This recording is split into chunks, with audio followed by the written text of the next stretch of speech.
अस्सलामुअलैकुम। मोहम्मद अज़हर सिद्दीक अपने programme mess views के साथ हाजिर खिदमत है। अदालती खबरें बहुत ज़्यादा हैं। कुछ लाहौर हाई कोर्ट में, सुप्रीम कोर्ट ऑफ पाकिस्तान में, इस्लामाबाद हाई कोर्ट में, कुछ नैब की। वैसे तो अगर एक खबर पकड़े के बाद गुफ्तगू करना शुरू तो बहुत वक्त आ जाएगा, लेकिन मैं इख्तिसार के साथ बात करूँगा ताकि आप तक लेटेस्ट इन्फॉर्मेशन आती रहे और अंदाज़ा हो कि ये इमरान खान की गवर्नमेंट के लिए इतना आसान काम नहीं है को ये जो कह रहे हैं कि सारे उनके साथ हैं या अदालतों में बहुत रिलीफ मिलता है, ऐसी बात नहीं है। हाँ, ये है कि एक जो अपना पाकिस्तान मुस्लिम लीग नून को या जो ताकतवर लोग हैं उनको रिलीफ तो मिलता रहता है, तो वो एक अलग इशू है। आपके सामने सबसे पहले जो इशू कर बात करनी है खबर जहांगीर तरीन साहब की शुगर मिल के ऑडिट के हवाले से दरख्वास्त उन्होंने दायर की। जस्टिस राहील कामरान शेख साहब, जो शेख अकरम साहब के साहबजादे हैं और अभी ये एडिशनल जज अपॉइंट हुए हैं, उनके सामने ये समाअत आई। और JWD जो शुगर मिल्स है, हुक्म इम्तनाई जारी करने की उन्होंने 7 दरख्वास्त की है। FBR को नोटिस जारी कर दिए गए हैं और 21 मई को ऑडिट करने का नोटिस भिजवाया था। दस्तावेज़ात और रिकॉर्ड मांगा गया है, लेकिन जो एक पॉइंट उठाया है, और ये आप यार सुनिएगा ध्यान से, 5 साल से पहले का ऑडिट नहीं कर सकते। ये कानूनी कदगन है। लेकिन यहां जो क्लियर करना है आपके लिए, केस चूज मैंने इसलिए किया है ताकि पता चल सके कि जो NRO मांग रहे थे, पाकिस्तान पीपल्स पार्टी और नून लीग, वो यही चाह रहे थे कि नैब 5 साल से पहले, यानी 5 साल पर करप्शन पर पर्दा डाली रखो और 5 साल बाद आप पूछ फौजदारी जुर्म के अगेंस्ट कोई लिमिटेशन रन नहीं करती है। सिर्फ आपको बताना है, यही बुनियाद थी आज JWD की तरफ से जो अदालत के सामने रखा गया कि 5 साल से कबल जो है वो ऑडिट नहीं हो सकता। 2015 का जो टैक्स का जो ऑडिट करने का कानूनी अरसा जो है वो गुजर चुका है और ऑडिट नोटिस गैर कानूनी तौर पर भेजा है और ऑडिट नोटिस को अदालत कलअदम करार दे और FBR को तादीबी कार्रवाई करने से रोके। अदालत ने इस पर नोटिस जारी कर दिए हुए हैं और हुक्म इम्तनाई जारी कर दिया है इसके ऊपर। तो आप इमरान खान साहब के कंट्रोल में तो नहीं है, ना FBR को, ना बाकी चीज़ों को सामने रख कर देखें आप, तो आप यहाँ से अंदाज़ा लगा सकते हैं। इस तरह पॉइंट आप तक इसलिए क्लियर करना था कि ये वो चाह रही है अपोजिशन कि 5 साल से कबल छेड़ा जाए। हालांकि नैब के कवानीन 1984, उसके बाद तमाम प्रोसीडिंग, ये डेडलाइन है एक रखी हुई, उसके बाद की तमाम प्रोसीडिंग देख सकते हैं। कोई लिमिटेशन का कॉन्सेप्ट नहीं है वहाँ पर। 1984 एक डेडलाइन है, उससे पहले नहीं जा सकते। तो यहाँ ये कोशिश ये थी, 5 साल में आपने सामने देख लिया। यही होगा जो लूट मार करो, 5 साल तक छुपाई रखो, 5 साल का अपनी हुकूमत का वक्त पूरा कर लिया, अब बाद में किसी ने पूछा है। बहरहाल ये पोजीशन है। इसी तरह दूसरी जो खबर आपके सामने, शुगर स्कैंडल में मैं लिख चुका हूँ, कंप्लेंट मैं लिख चुका हूँ चौधरी गुलाम हुसैन की तरफ से, बाकायदा नैब को केस में इंक्वायरी और इन्वेस्टिगेशन वो करे। रिंग रोड के हवाले से भी लिखी है, रावलपिंडी रिंग रोड के हवाले से भी लिखी हुई है।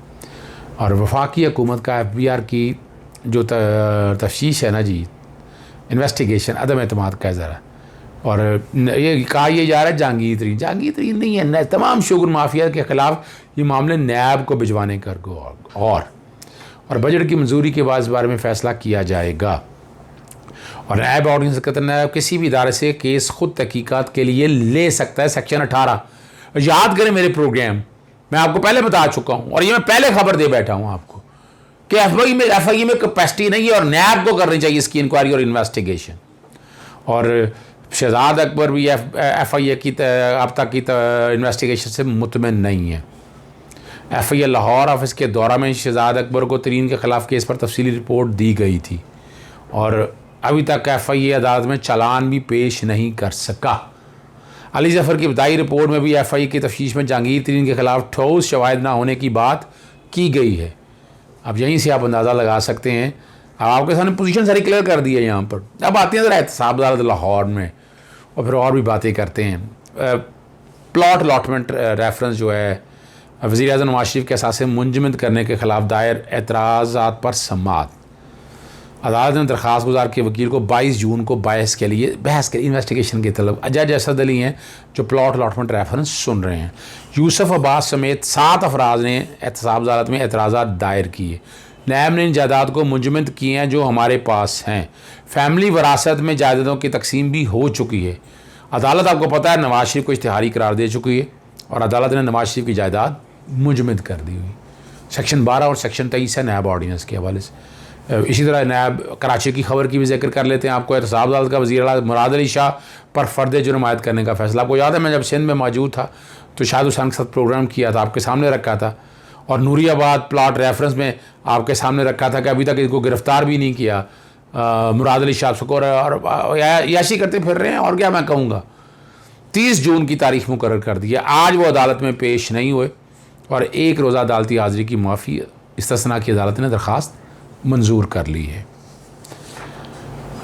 फिर चूँकि अभी कराची बैठे हुए हैं, ज़रा कराची की एक और कर लें। बानी MQM के ख़िलाफ़ इश्ताल अंगेज़ केस के 25 केस का मामला जो है, ख्वाजा इजहार, फ़ारूक सत्तार, रऊफ़ सिद्दीकी और दीगर की बरीयत की फ़ैसला पर बरी कर दिया अदालत ने इनको। उनके ख़िलाफ़ मुकदमा ज़िला मलीर और दीगर में भी दर्ज थे। इस्तार दहशतगर्दी अदालत की बात हो रही है। और चीफ जस्टिस साहब आइंदा हफ्ते जो है ना, कराची में हम केसेस की समाअत करेंगे। रोस्टर जारी हो गया। 14 से 18 जून तक कराची में केस की समाअत होगी। जस्टिस ज़ियादुल हसन, जस्टिस काजी अमीन भी बेंच में शामिल हैं। जस्टिस मकबूल बाकर और जस्टिस शहजाद अली शाह दूसरे बेंच में केस की समाअत जारी करेंगे। और सुप्रीम कोर्ट ने वफाकी और सूबाई हुकूमतों को नोटिस इस बारे में जारी कर दिए हैं। तो कराची में आने वाला हफ्ता आप देखेंगे बहुत बेहतरी की तरफ जाएगी। अब ज़रा वापस आते हैं लाहौर की तरफ, कराची में। वो एहतसाब अदालत में DG नैब का बेटा ज़ाहिर करके शहरियों से फ्रॉड करने का मामला रेफरेंस फाइल करने के लिए मज़ीद मोहलत तलब कर ली। 19 जून के लिए मुलतवी कर दिया गया। ख़ुद को DG नैब का बेटा ज़ाहिर करके मुलज़िम 2 शहरियों से 1 करोड़ 80 लाख रुपये, कितना ज़बरदस्त काम है। मुलज़िम आमर का वालिद ख़ुद को डायरेक्टर जनरल नैब से ज़ाहिर करता था। मुलज़िम ने नैब का जाली DG बनकर इदारे को बदनाम किया। गिरफ़्तार मुलज़िम अपने वालिद का शरीक मुलज़िम है नैब।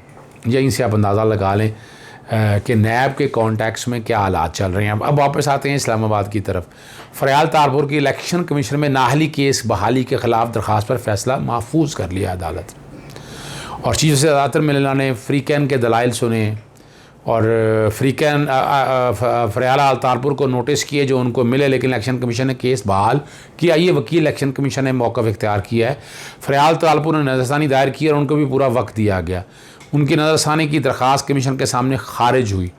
कमीशन ने मुझे, अब ये जो फ़रियाल तारपुर का जो वकील है फ़ारूक चनाइक पेश, उन्होंने कहा उन्होंने सुना ही नहीं है, मुझे सुनकर फ़ैसला कर दें। अब ज़ाहिर यही नज़र आ रहा है इस्लामाबाद हाई कोर्ट वापस भेज देगी मामला इलेक्शन कमीशन के सामने। अभी तो बहरहाल फ़ैसला महफूज किया है। मैं इसमें तो नहीं जाना चाहता कि कौन सी अथॉरिटी क्या कर रही है। मैं तो कुछ नहीं कहूँगा कि हुकूमती वज़ारत की वज़ीर क्या बयान दे रहे हैं। मैं इलेक्शन कमीशन के तमाम मेंबरान की दिल से इज़्ज़त करता हूँ। अगर डायरेक्ट यहाँ आ जाते तो सूरत हाल मुख्तलिफ होती। ये चीफ जस्टिस साहब ने फ़ारूक नाइक से मुकालमा किया। अदालत ने इलेक्शन कमीशन के फ़ैसले के ख़िलाफ़ फ़रीक़ैन के दलाइल छोड़ने के बाद फ़ैसला महफूज कर लिया। इस्लामाबाद हाई कोर्ट में बैठे हैं। इस्लामाबाद हाई कोर्ट में एक और केस की तरह HEC हायर एजुकेशन कमीशन जो है तरमीमी ऑर्डिनेंस और तारक बनोरी की बतौर चेयरमैन HEC की बहाली दरख्वास्त पर समाअत की। चीफ जस्टिस अतर मिल्ला के पास ही समाअत थी। आइंदा समाअत 29 जून तक चेयरमैन HEC हायर एजुकेशन मुस्तकिल तैनाती ना करे। जो प्रोसेस चल रहा है वो चलता रहे, लेकिन इनकी मुस्तकिल तैनाती ना की जाए। काली नोटिस मसूल हुआ, कुछ मोहलत दें, जवाब जमा करा दें। Deputy attorney general Saeed Tayyab Shah पेश हुए, दोस्त हैं हमारे, और आइंदा समाअत पर अटॉर्नी जनरल ख़ुद पेश होंगे। डिप्टी अटॉर्नी जनरल ने जवाब जमा करने के लिए मोहलत दे दी। अदालत मंजूर कर ली 29 जवान के लिए। आप 29 जून के लिए बता दिया हुआ है। अदालत समाअत से कबल जवाब एक कापी जो है ना वो पटिशनर के वकील को दे दें। और आर्जी तैनाती से तो नहीं रोका जा सकता, ताकि हम रोज़मर्रा के मामलात ना रोकें। इस अदालत ने एहतियात से ये ऑर्डर जारी किया कि हम इदारे को गैर फ़ाल नहीं करते। ऑर्डिनेंस जल्दी निकल आता है, पैरावाइज कमेंट देर से आते हैं। तो यही होना है जी, और क्या होना है। जब पैरावाइज कमेंट तो ऑर्डिनेंस चैलेंज होगा तो फिर आएगा ना जी। चीफ जस्टिस अतर मिल्ला के रिमार्क्स। अब हम आते हैं एक और अहम खबर की तरफ आपकी तरफ, सुप्रीम कोर्ट के अंदर सरकारी अलॉटमेंट के केसेस की बात है। सूबाई सेक्रेटरी हाउसिंग से, वफाकी और सूबाई सेक्रेटरी हाउसिंग से जवाब तलब कर लिया। बताया जाए कितने सरकारी मकानात पर गैर कानूनी काबज़ हैं, कितने मकानात की गैर कानूनी अलाटमेंट हुई है और कितने सरकारी मुलाजमन ने डबल अलाटमेंट करा रखी है। और सरकारी मुलाजम एक रिटायर्ड अब्दुल हनान ने दरख्वास्त पर CDA को नोटिस जारी कर दिया। एडवोकेट जनरल इस्लामाबाद को भी ऑफिस जारी किया। अदालत को गलत रिपोर्ट देने पर जिम्मेदारों को जेल भेजेंगे। जो आप झूठा स्टेटमेंट देते हैं ना अदालत के सामने, अदालत के पास समरी ट्रायल की प्रोसीडिंग है और फर्द जुर्म भी अदालत करती। पाकिस्तान पीनल कोड इस पर बहुत क्लियर है। इसके ऊपर वागुजार मकानात का क्या किया गया चीज़ों से गुलजार साहब के रिमार्क्स थे। वागुजार मकानात वेटिंग लिस्ट के सरकारी अफसरान को अलॉट कर दिए, एडिशनल अटॉर्नी जनरल ने बताया। मुलजमान ने सरकारी प्लाट पर मकान बनाकर किराए पर दे रखे हैं, ये दरख्वास्त गुजार ने, वकील ने बताया। मुलाजमीन अपने मकान का किराया लेकर खुद सरकारी मकान में रहते हैं। सरकारी मुलाजमीन ने डबल अलॉटमेंट करा रखी है। जस्टिस मदर आलम खान मियाँ खैल ने बताया स्टेट ऑफिस अदालत के सामने दुरुस्त बात नहीं कर रहा। चीफ जस्टिस ने कहा सरकारी मुलाजमात ने अलाट मकान किराए पर दे रखे हैं और रिपोर्ट तलब करते हुए समाअत मुलतवी कर दी। 3 रुकनी बेंच ने इस केस की समाअत की है। अब आपके सामने सारी अदालती खबरें रख दी हैं और अदालतें कोशिश कर रही है इंसाफ देने के लिए और हुकूमत कोशिश कर रही है कि लोगों को इंसाफ मिल सके। जो पुराना निज़ाम घिसा पिटा जंग आलूद निज़ाम जो प्रॉब्लम क्रिएट कर रहा है उसको ठीक करने की ज़रूरत है। देखें अब कौन करता है। हमारा तो काम है आवाज़ उठाना और हम आवाज़ उठाते रहेंगे। कमेंट्स ज़रूर कीजिएगा, कोई सजेशन देनी हो तो ज़रूर दीजिएगा। इजाज़त दीजिएगा। अस्सलाम वालेकुम, खुदा हाफ़िज़, पाकिस्तान जिंदाबाद।